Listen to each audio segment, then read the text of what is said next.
Virginia House has been buried all this time. That was the metal on the starboard side. Yep. That's where they put them. That's the other concerning thing. It's just parallel back there.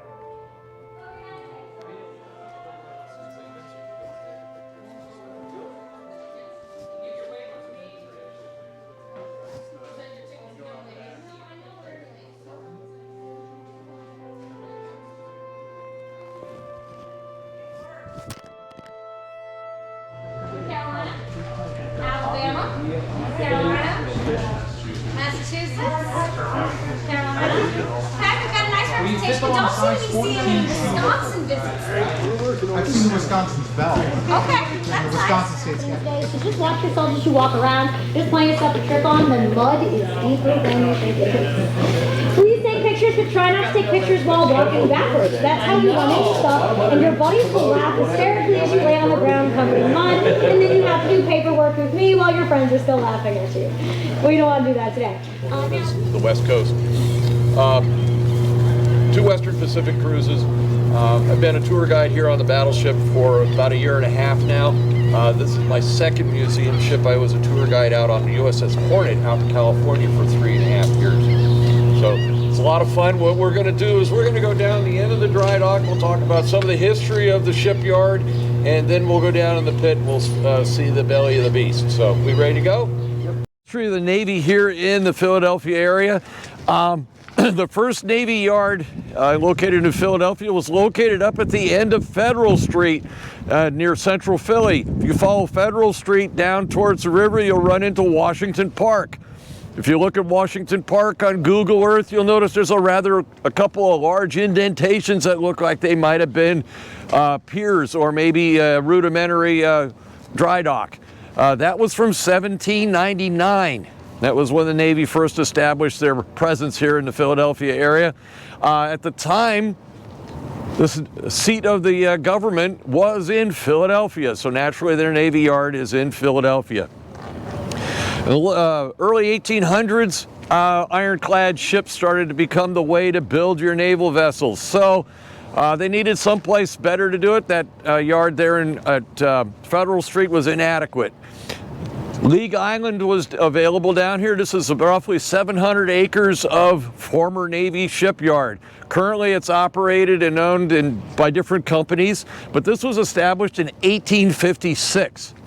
This shipyard has been pretty much in continual operation since 1856. It is the longest operating shipyard in the country.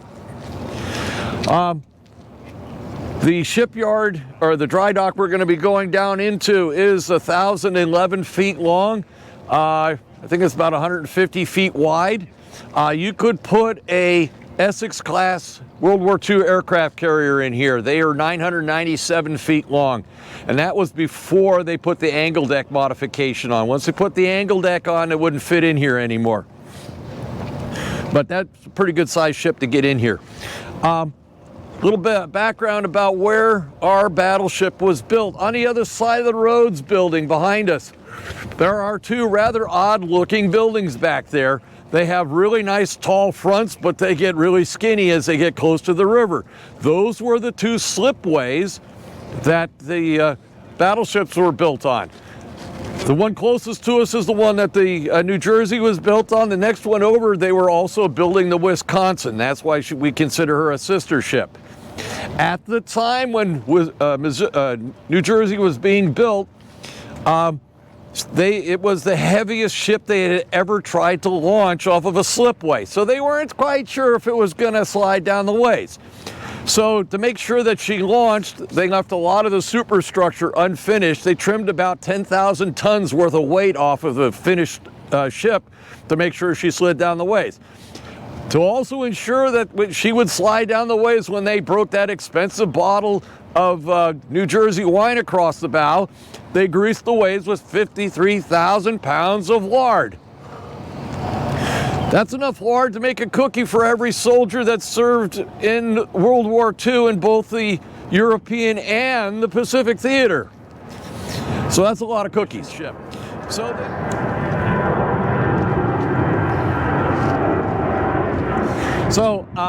any questions about up here? Nope. Sure. There's a test afterwards, by the way.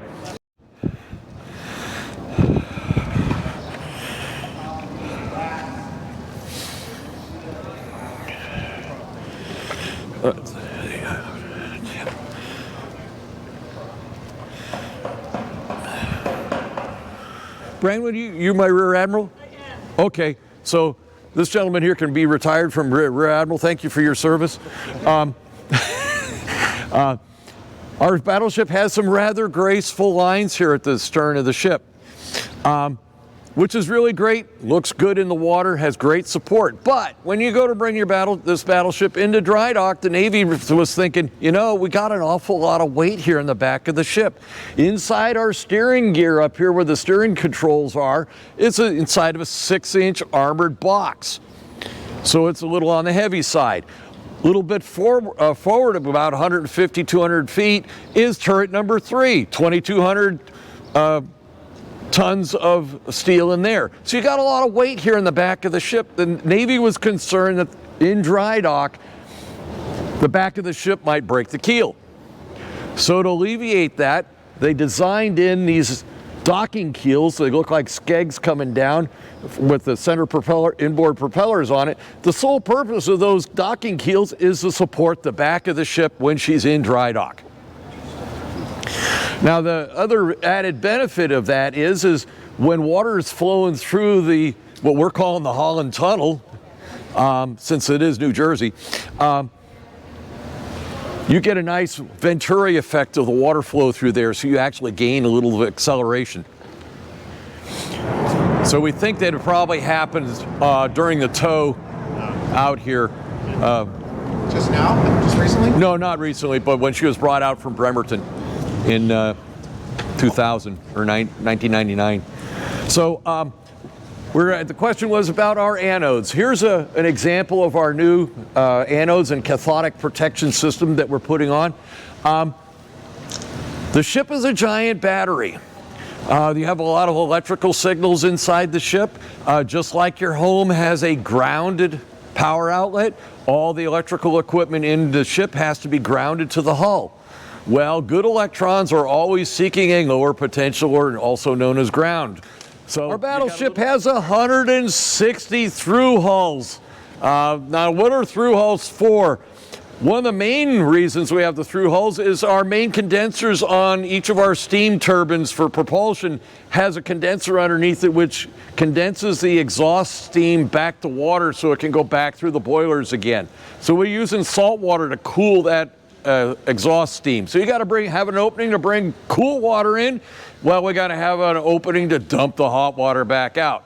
So that's one example of what through hulls are for.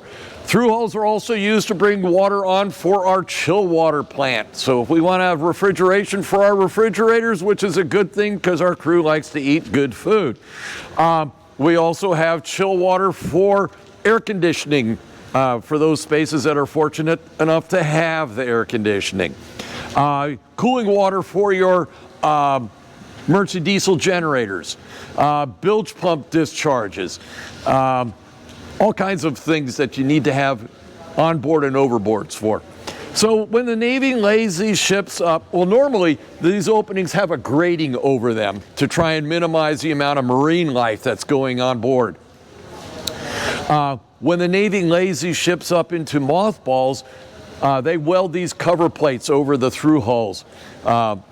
And then they pressure test them to make sure that the welds are good and solid. Because it would be really bad for them to have your mothballed battleship sink in the mothball fleet. Balsa wood core coated in pine tar. So that the pine tar was the sealant for the balsa wood core. However, our battleship is 80 plus years old. So who knows what the condition of that balsa wood is inside. So to make sure that it is not leaking, you'll notice underneath here we have a hose fitting here to pressure test the bilge keel. I do know that I did see a leak along one of the welds back here somewhere, or maybe it was up here a couple weeks ago. It was perfectly dry and there was water drip, drip, drip, drip coming out, so it's got to be inside the bilge keel. and I think the leak was right above where the hole was. So it was easy fix. So we're doing a pressure test on our bilge keels to make sure they are also watertight. You'll notice that there's a couple of different types of construction here as well. This seam up here is all riveted, but then you notice back here, it's been obviously repaired a few times with welding. So the original construction was done with rivets. We'll talk more about riveting construction when we go spelunking underneath the ship. Battleships, they knew that they were going to be putting them in dry dock periodically. So part of the design and drawing package, all 1,000 pages of it, is where do you put your blocks? The plan called for 320 blocks. So we looked at that and said, well, you know, can we get away with less because we're significantly lighter? And so we came up with a 302 block plan. So since we're using fewer blocks or further apart, which means when it comes time to paint underneath those blocks, we only have to bump or fleet the ship once to do it. Normally the Navy, if they do fleet the ship at all, do it twice. Sometimes what the Navy does, they don't even bother fleeting the ship because they know it's going to be back in dry dock in 2 years. So they'll catch that spot on the next dry docking. So with our color scheme here, you notice we got the traditional red here. Now your normal anti-fouling paint that you would put on an operational ship has a copper content to it. That's what gives it the red tint. Well, copper content is toxic to most marine growth. So the marine growth is, if it does attach, it's going to die. And that's the anti-fouling coat is designed to slough off as the ship moves through the water. So you're kind of self-cleaning. So a ship that's always in motion generally has a relatively clean hull. It's when you sit in water and salt water for a period of time that marine growth tends to acquire itself to the side of the ship. You can look at that on some of these museum ships that are tied up in salt water. When they do take them into dry dock, they have a beard on the side of them that would make Gandalf's beard look like it was trimmed. So our chin here that we had on was pretty, not much. It didn't look like, you know, the big long growth on it. So what we're doing coating wise, instead of using anti-fouling paint, we're using the same type of paint, but we're putting 3 coats on. So the paint itself is provided by Sherwin-Williams. It's Seaguard 5000. It's not their most expensive paint, but it is a paint that's perfectly good for this purpose. Bottom coat is white or tan in color, affectionately known as buff. And then we put a gray layer on, and then we're putting this red on. Now, a lot of museum ships will just paint the whole thing black or paint it all gray and call it good. But we want to be historically accurate, so we got red pigmented paint for the bottom. Now, why 3 different colors? Over time, we can put divers in the water and inspect the hull. And if we happen to see a spot where we're seeing gray paint showing, we know we have some wear there and keep an eye on it. If we're seeing the buff coat, we got a serious problem that's happening there. We got to address that because we're going to be getting down to bare steel. So that's why we're using 3 different colors. What we're going to do is we're going to weld doubler plates on it underneath. So the way, in order to do that, we got to get the blocking out of the way. So rather than float the ship, pull the blocks out, or pull the ship out and do that, we brought, the shipyard brought in really high pressure power washers. You dropped one of your gloves. At 40,000 PSI, and they were down here yesterday power blasting the cribbing out from underneath certain areas of the ship. I tell you what, yesterday this smelled like a lumber mill down here. Or a pulp mill. It had a nice... It's like a laser cutter almost. Almost. It was like, wow, that's a great cutter. So that's what's going on here. So, yeah, we're going to weld doubler plates on there, and then we'll put coatings on, and it should be good. The 1/4 inch, is that design, or did it wear away, or is it... we're not quite sure. It started with a half-inch, though? It started at a half-inch, Wow. and towards the end of the battleship's career, she missed a couple of dry docking periods. So that's something that should have been addressed. And at one point there was some problems with the cathodic protection that the Navy was using. It wasn't doing its protection that it was supposed to be. So that's what you see a lot of this pitting I see. is from. The galvanic protection that the Navy was using wasn't quite doing its galvanic protecting. So that's what a lot of the pitting is. But for a ship that is 80 years old, that hull looks pretty darn good. So in general, when they laid the ship up in 1991, they did a really good job of preserving her because they fully expected this ship to come back into commission again at some point in the future. Because she's been in and out of commission so many times that they figured, oh, she'll be recalled. So they laid her up real good for that purpose. All right, let's go up and talk about the pointy end. All right, so while we're up here in the pointy end of the ship, you'll notice our black boot stripe. The boot stripe is your wind water line of the ship. So for that wind water line, we're putting 2 extra layers of coating on. That gives 5 layers along the wind water line. Reason we're doing that is that wind water line is getting wet, going dry, going wet, going dry. So it's getting stressed a lot more than the undercoat, the bottom of the ship. You'll also notice that the top part of the boot stripe doesn't go all the way up to the 38 line mark. That's where it would normally be. So between 38 and 30 would be your normal boot stripe on the ship. But the fact that we are sitting rather high and dry over there in Camden, we don't want to have the red belly of the ship exposed because it doesn't look right. So we moved the boot stripe down 5 feet from where it's supposed to be so that we look authentic sitting next to the pier. Now up just below the 22, a little bit to the left, you'll notice a rather significant little dent. We're not quite sure how that dent got there. Some have speculated a tugboat did that. But I'm more inclined to believe that right above us is one of our 30,000-pound anchors. So I'm guessing that at one point they were raising the anchor and the officer of the deck put the ship in motion before the anchor had cleared the water. So kabonk with the anchor. Fortunately, it looks like he hit it with one of the stubby points of the anchor, because it would have been really bad form and an awkward entry in the ship's deck log that I poked a hole in the front of the ship with the anchor. So that's what my speculation is on that. Now, one of the other unique features of an Iowa-class battleship is a thing called a paravane. That's what this big circle is right here in the front.